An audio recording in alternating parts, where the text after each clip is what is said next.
Portanto, irmãos, disse o apóstolo Paulo, rogo-vos pelas misericórdias de Deus que se ofereçam em sacrifício vivo, santo e agradável a Deus. Este é o culto racional de vocês. Há quem pense que esse é o culto da razão, mas ao contrário disso, o sacrifício vivo, santo e agradável é justamente oferecer a Deus a nossa razão, vivendo na razão que é dele. Quem ainda não cresceu, não experimentou maturidade no Senhor, anda em sua própria razão. Coloca Deus como um adjetivo na sua vida, algo periférico, uma coisa que agregou a sua vida, mas o que governa é a sua própria razão e o seu próprio maneira de ver. Que é isso, senão a cultura que cada um de nós recebeu, a história de vida, a escola que a gente teve. Mas quem já descobriu o poder de Deus, esse descobriu uma nova cultura. Então, ele entrega a Deus a sua razão como uma oferta. O assunto de Romanos 12 é uma oferta, é um sacrifício que é vivo. Um sacrifício vivo, que não é outro senão a nossa própria maneira de ver, a nossa maneira de entender as coisas, a nossa própria razão. Por isso é que Paulo fala culto racional. É entregar a Deus a nossa razão para viver a partir de sua própria razão. Não se amoldem, aí ele explica isso no versículo 2, veja. Não se amoldem ao padrão deste mundo, mas transformem-se. Muda a cultura. Não tenham a cultura que foi impregnada em você quando você nasceu, quando você cresceu. Mas muda a maneira de pensar, a cultura de vocês. Para que sejam capazes de experimentar e comprovar a boa, agradável e perfeita vontade de Deus. Para que eu e você experimentemos a boa, agradável e perfeita vontade de Deus, é necessário, é imprescindível, é fundamental que a gente tenha a cultura transformada, a maneira de pensar renovada. Seguindo o texto, Paulo diz como é que ele muda isso.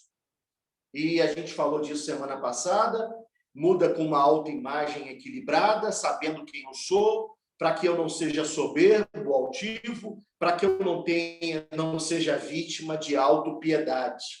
Depois ele diz que eu preciso, para ter a mente renovada, o senso de pertencimento, quer dizer, comprometimento ao corpo de Cristo, entendendo que o vínculo do corpo de Cristo não é como um time de futebol, não é como um grupo de amigos, não é um lugar ou uma pessoa a quem eu me vinculo quando tudo vai bem, quando algo me desagrada eu saio, como quem troca de igreja, como que se troca de roupa, mas o senso de pertencimento é ter um vínculo não com instituição, não com denominação, não com a Igreja Batista Coinonia, ou a Comunidade Vereda, ou a igreja que seja lá qual for a que você queira pensar, mas ter uma vinculação como gente. E isso é compromisso de vida. Quem se vincula ao Sérgio, como pastor, eu tenho alguém, eu tenho um vínculo com pessoa. Quem se vincula ao Tuninho, como pastor, quem se vincula a uma pessoa e tem com ele um senso de pertencimento. E isso faz o corpo de Cristo funcionar.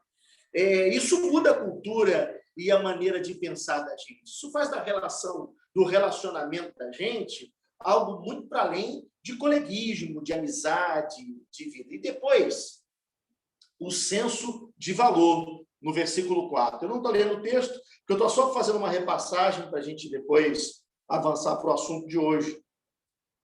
O senso de valor, saber quem eu sou, saber quem é meu irmão, saber o valor que eu tenho no corpo, e mesmo que tenha uma função diferente, isso não me faz mais valioso ou menos valioso. Saber que no corpo de Cristo nós somos iguais, não existe hierarquia, não existe títulos, É por isso que na comunidade que a gente caminha, a gente recomenda aos irmãos que não nos chamemos pelos títulos, é o pastor fulano, é o presbítero fulano, é o obreiro ciclano, é o diácono beltrano. Não, isso não existe no corpo de Cristo. Essas coisas não são para serem como um título, como algo que diferencia uma pessoa da outra, porque no propósito de Deus não existe uma comunidade de gente diferenciada, de escala de importância. A verdade, o corpo de Cristo é feito para ser de gente igual. E se alguém quer ser maior, que sirva a todos, que seja servo dos irmãos. Assim é a Igreja de Jesus, onde quem se senta no primeiro ou no último banco não muda nada por isso, não é diferente. Aí a gente entra no assunto de hoje, onde a gente começa a discernir. O apóstolo Paulo entra na ênfase maior da mudança de cultura, que é o exercício e a construção de vínculos amorosos. O amor sempre será a peça fundamental da igreja. O amor sempre será a peça fundamental do evangelho. O amor sempre será a peça fundamental de quem se propõe a conhecer a Deus, porque Deus é amor. Amor expressa Deus, amor traduz Deus, amor manifesta Deus. Tudo com Deus parte do amor.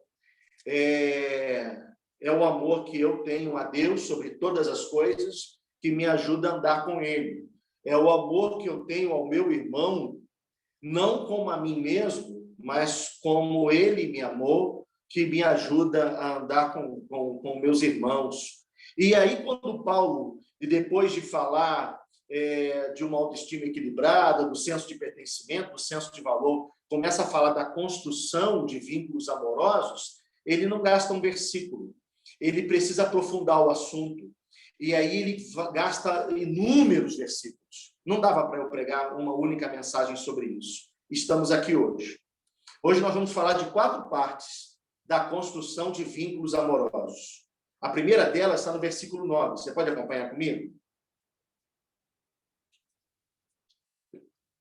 O amor deve ser sincero. Odeiem o que é mal e apeguem-se ao que é bom. O primeiro passo para construir vínculos amorosos, para ter uma cultura diferente, eu não sei se você está entendendo que a cultura da igreja, a cultura do evangelho, a cultura de Deus é o amor. Essa é a base principal.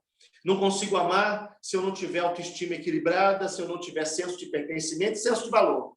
E aí ele prepara essa introduçãozinha e entra no assunto profundo, que significa a prática de boas obras e a repulsa por obras negativas. E por que prática? Porque amor não é sentimentalismo. Amor não é expressão verbal. Amor não é retórica. Amor não é palavra bonita. Amor é prática. É efetivamente obras realizadas. O amor é achado no chão da vida, na maneira como me relaciono com as pessoas que passam por mim. Amor é achado na maneira como trato e como me refiro a quem passa pela minha história, seja na comunidade de fé, no ambiente de culto, seja no ambiente familiar e na rua andando, seja quando vejo um necessitado perto de mim, seja quando me relaciono com os meus líderes, com as pessoas que eu devo sujeição. O amor deve ser a minha maneira de viver. Há muitas perguntas sobre o amor. Muita gente me diz como faço para amar minha esposa, como eu faço para amar meu marido, como devo amar meus irmãos que me fazem mal. E existe um caminho simples e prático que o apóstolo dá. Ele diz para você, procure praticar boas obras. Você tem uma consciência, você tem uma voz do Espírito soando nos seus ouvidos. E não se engane, você sabe o que são boas obras.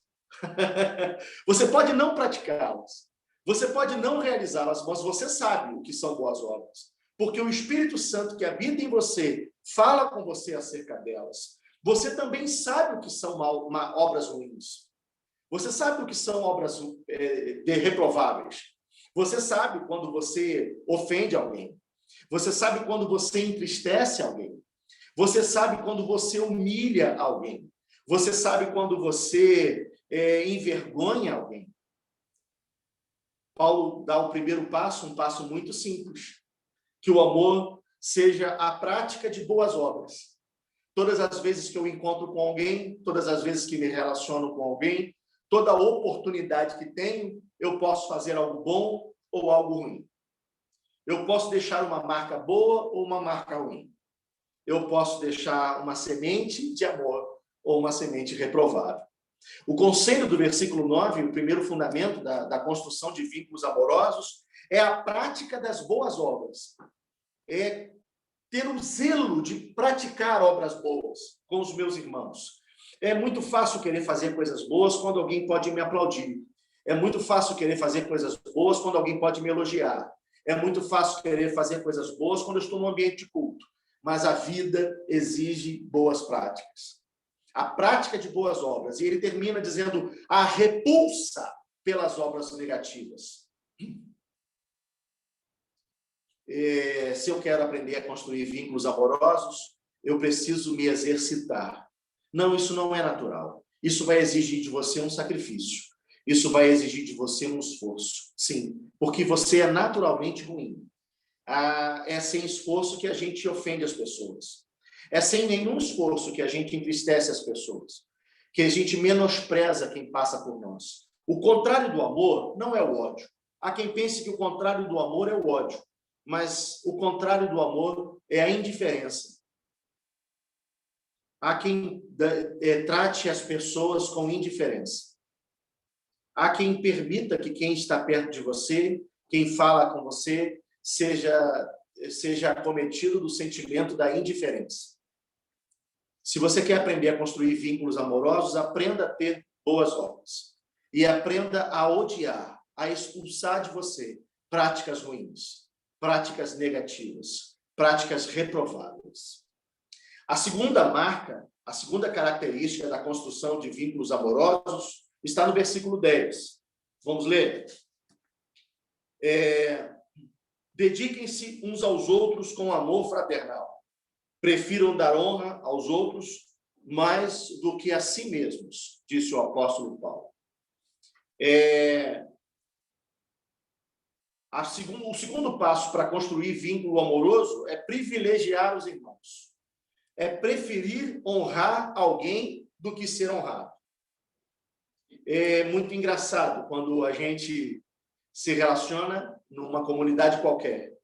Porque, como eu disse no início, na introdução, nós viemos de uma cultura que não é a nossa. Você nasceu para competir. Você nasceu para superar o irmão que está do teu lado, a pessoa que está do teu lado. Você cresce desse jeito. As escolas fazem competição entre os alunos e premiam os melhores notas e geram um senso de competitividade. Quando você ingressa no mercado de trabalho, você participa de seleções onde os melhores serão selecionados. Você tem que superar, você tem que avançar, você tem que ser melhor do que alguém. Você aprendeu a competir desde que você nasceu. Há, inclusive, preletores que se pegam a dizer que o fato de ter nascido foi a vitória de uma competição. Você superou, você venceu tantos outros espermatozoides. Você saiu na frente, você conseguiu ser mais veloz, você conseguiu ser mais competente, você conseguiu ser mais eficaz. E é por isso que você está vivo. Bom, isso tem uma mensagem positiva, eu compreendo quem diga isso, mas isso também tem a mensagem negativa do exercício da competitividade, onde a gente tem que superar as pessoas do nosso lado o tempo inteiro, onde a gente tem que nos prevalecer quem somos sobre quem está do nosso lado o tempo todo. No ambiente de trabalho, há quem viva competindo o tempo todo. E aí, quando a gente vem para a comunidade de fé, há quem não consiga se desprender do competidor que há dentro de si. E a gente compete com os irmãos. A gente compete no trabalho que se faz no meio da comunidade. A gente compete diante de Deus. Há quem diga que ora de madrugada porque a fila é menor. Porque aí vai conseguir receber a bênção antes do outro. parando, deixando de lado um pouco desse sentimento, quantas vezes a gente compete sem perceber que está competindo? Quantas vezes a gente tenta ser melhor do que o irmão sem perceber? A gente pensa, a gente deseja ter a retórica mais eloquente, a gente quer ter os elogios da comunidade, a gente quer o que ministra louvor quer fazê-lo com mais eficiência, ele quer ser mais inteligente, ele quer ter a unção mais poderosa, ele quer ter o poder maior, ele quer estar na frente, quer estar com o microfone na mão, com os holofotes sobre ele. Mas o segundo passo para construir vínculos amorosos é superar a competitividade. É ter coragem de não querer vencer o meu irmão. É ter coragem de não querer ser melhor do que aquele que chama de irmão. É preferir dar honra a ele do que receber. É olhar para o meu irmão como alguém mais importante do que eu. E abandonar o desejo de prevalecer sobre ele. Paulo diz que a gente deve preferir dar honra a ele. Preferir dar o que você deseja receber. Nós nunca vamos conseguir construir uma comunidade de fé, você nunca vai conseguir se sentir inserido no corpo de Cristo enquanto a tua cultura ainda for a cultura da competitividade. Ainda, todo tempo será raso os seus relacionamentos. Em todo tempo o seu vínculo será raso. Você não vai conseguir discernir o corpo. Entenda que para Deus não há competição. Muito pelo contrário. Ele diz que há últimos que serão primeiros. Há alguns que vão deixar de fazer um bom trabalho, mas vão receber honra e justificativa. Há filhos pródigos que vão receber o cordeiro no lugar de filhos que ficaram. Há pessoas preteridas que serão escolhidas. E talvez o exercício disso seja justamente escolher o lugar de menor honra. O segundo passo para construir vínculos amorosos é decidir dar honra para os nossos irmãos. É não correr atrás dos aplausos, dos holofotes, do reconhecimento, do valor, do tapinha nas costas, mas permitir que os irmãos alcancem isso. Ofertar isso para as pessoas. Terceiro lugar, versículo 11. Acho que hoje eu consigo ficar no tempo que a gente havia conversado. Nunca lhes falte o zelo. Sejam fervorosos no espírito, disse o apóstolo. Sirvam ao Senhor. Terceiro lugar, o princípio da construção de vínculos amorosos é ter o desejo de fazer o que faço, seja lá qual for o meu serviço, com zelo, sem perder a motivação de estar fazendo pelo Senhor. E aí, eu me volto para a prática da vida e olho para tudo que está ao nosso redor. Quantas coisas nós deixamos de fazer com zelo, preterindo as pessoas com as quais a gente se relaciona. Por causa dos outros. Por exemplo, eu vou te dar alguns exemplos. Muitas vezes você não consegue tratar um irmão com zelo, porque esse irmão já falhou com você. Você não consegue cuidar dele com zelo. Por exemplo, chega na sua casa um irmão que te fez coisas boas, que só te fez bem. Alguém que te tratou bem, alguém que é uma referência de alegria para você. E aí você recebe essa pessoa com o melhor da sua casa, da sua vida, do seu coração, prepara um jantar, prepara um bom vinho e dá a ele o privilégio na sua casa, no ambiente da sua comunhão. No outro dia, chega na sua casa um irmão que te deu muito problema e você precisou perdoar esse irmão muitas vezes, que te ofendeu, que te magoou, que talvez tenha tirado de você algumas coisas, que não andou corretamente contigo. Talvez você não queira nem se sentar à mesa com ele. Talvez você o receba da porta. Talvez você faça um esforço de deixá-lo entrar. Talvez você tenha uma esposa que não merece não está merecendo teu cuidado, teu carinho, teu ato de amor como marido. Talvez você tenha um marido que não esteja merecendo a tua sujeição como esposa. Talvez você tenha um patrão que não mereça a tua dedicação profissional. Mas esquecendo dos textos específicos para cada uma dessas áreas, se você buscar a palavra e se a gente se debruçar sobre a palavra, sobre cada uma delas, a solução sempre será servir ao Senhor. Fazer como para o Senhor. Que as esposas se submetam aos seus maridos como ao Senhor. Essa é a resposta. Que os maridos amem suas esposas. Como? Como Cristo amou a igreja. Que os servos sirvam os seus senhores. Como? Como se estivessem fazendo para o Senhor. O Senhor é sempre a resposta. Como é que você vai conseguir viver amorosamente com os irmãos quando o Senhor for o teu motivo? E não o que ele fez por você. A cultura da qual viemos diz que quem faz coisas boas por nós merece coisas boas. Ele merece uma resposta. Isso é a cultura que recebemos, mas a cultura original que nos pertence é a cultura que nós devemos servir ao Senhor na vida dos nossos irmãos. Servir aos que nos perseguem, por exemplo. Lembra das 2 milhas? Lembra de dar a outra face? Servir ao Senhor. Então, se você quer construir vínculo amoroso, faça pelo Senhor. Lembre-se dele. É ele o alvo do teu amor. Você deve ver o Senhor nos teus opressores. Você deve ver o Senhor no teu mau marido. Você deve ser o Senhor na sua esposa negligente, rebelde.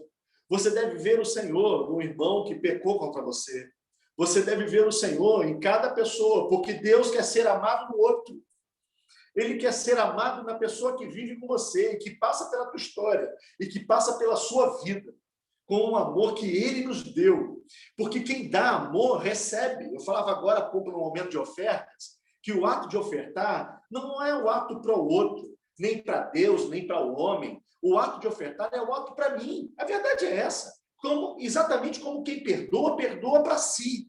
É abençoado o ato de dar perdão. O ato de dar amor também o é. Quando quem ama, o ama para si. Quando quem ama, dá amor para desfrutar do resultado de amar. Quando quem ama, dá amor para desfrutar da evidência de ser expressão do amor. O apóstolo diz que é desse jeito que a gente constrói vínculos amorosos. Praticando boas obras, repudiando da gente as obras ruins, privilegiando os irmãos e tendo excelência no nosso serviço. Eu quero terminar como terminei semana passada. Quero te chamar para ler comigo Efésios, capítulo 4. Versículo 22 até o versículo 24. Quanto à antiga maneira de viver, vocês foram ensinados a despir-se do velho homem que se corrompe por desejos enganosos, a serem renovados no modo de pensar e a revestir-se do novo homem, criado para ser semelhante a Deus, em justiça e em santidade proveniente da verdade. O caminho da construção da cultura do céu é o despido, renovado e revestido. Esse é o nosso caminho. O Senhor te chamou para que você seja despido de todas as práticas que você recebeu nesse tempo e nessa cultura. Que você seja renovado na sua maneira de pensar. Que você aprenda a pensar de uma outra forma. Não interessa a família onde você nasceu. Não importa a sociedade onde você cresceu. O que importa é que você é um ramo ligado à videira. Você tem uma outra origem. E é por isso que você pode se vestir do novo homem, como diz o apóstolo, criado em santidade, proveniente da verdade. Eu queria que você orasse comigo agora. Enquanto eu estou falando essas coisas, pode ser que você diga, Alexandre, para mim parece tão impossível, tão difícil. Eu quero fazer boas obras, mas as obras ruins parece que acontecem espontaneamente, sem que eu tenha controle. Eu quero te chamar a orar comigo, porque eu sei que é impossível para você. E sabe por que eu sei? Porque elas são impossíveis para mim. Eu sou tal qual você, mas eu creio no poder de Deus. Eu creio no poder da vida de Deus em mim. Cristo em nós, esperança da glória. É Ele que faz, e não a gente. Então, eu queria orar com você por uma rendição, para que a cultura do céu venha sobre nós. Para que o Senhor nos ajude a nos despojar do velho homem, a mudar a nossa maneira de pensar e a receber uma outra vestimenta. Que Ele nos revista de um novo homem, que tem boas práticas, que repudia práticas ruins, que privilegia os nossos irmãos e que serve com excelência. Pai de amor, obrigado pelo meu irmão que está comigo agora, por essa comunidade reunida, mesmo que fisicamente distante, mas realmente unida e ligada agora. Gente comigo pelo Instagram, gente comigo pelo Zoom, mas nós estamos juntos, ó Deus, num clamor. Nós não queremos ser fruto do meio que crescemos. Nós não queremos mais ter a marca da herança familiar que insiste em permanecer em nós. Nós queremos ser achados como teus filhos, gente parecida com o papai, gente que reconhece a videira, gente que tem uma outra origem e por causa disso tem uma outra cultura. Nós não podemos fazer isso, mas nós nos rendemos, ó Deus, a Ti.